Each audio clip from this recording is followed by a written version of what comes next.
So let's start with the first of these imperatives. The first of these imperatives is what you need to do when you realise you no longer have control. When the old tried and tested solutions just don't work anymore. When you are feeling overwhelmed and you've lost control. When the velocity of the world is matched only by its volatility. When the situation is much more complex than you first expected. When there's risk involved. So the first imperative is to stand still. There's a teaching story from the Native American tradition. It will be told by an elder to a young girl or a young boy who asks the question, "What do I do if I'm lost in the forest?" And the elder says, "Stand still. The trees ahead and the bushes beside you are not lost. Wherever you are is called here. And you must treat it like a powerful stranger, must ask permission to know it and to be known. The forest breathes. Listen, it answers. I have made this place around you. If you leave it, you may come back again saying, here. No two trees are the same to raven.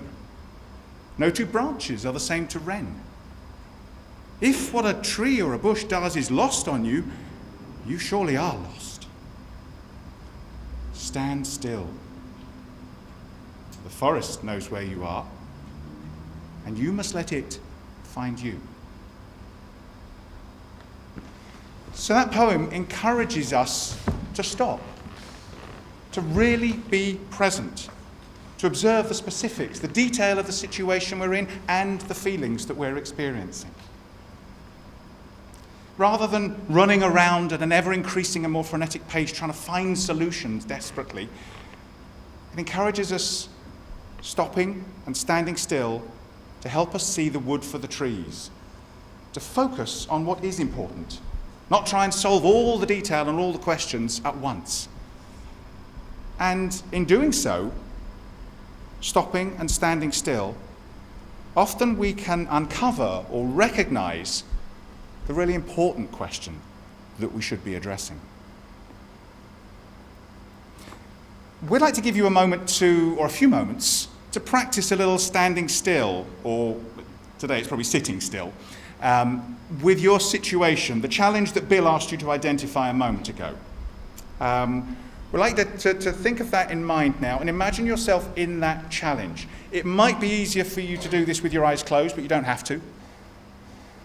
But just take a moment to be still, to notice your body and the weight of your body in the chair, to notice your breath perhaps. And rather than trying to solve the problem or the challenge or the situation, let go of that and just pay attention to what is actually going on in that situation. And notice what feelings you have about that situation. Try and stay just with the thoughts and the feelings rather than get carried away with them and make it into an argument or a discussion in your own head. Okay. And then just come back, and if you've had your eyes closed, open your eyes. Just for now, just coming back for now. You could spend longer on this.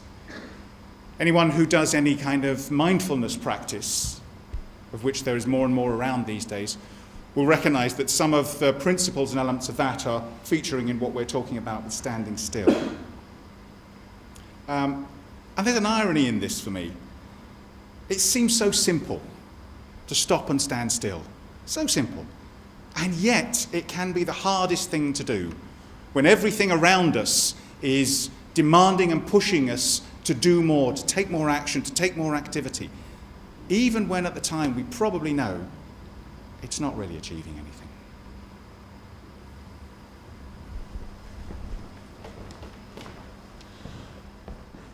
So the first imperative, stand still, is a call to pay attention, an instruction to be mindful and self-aware and curious.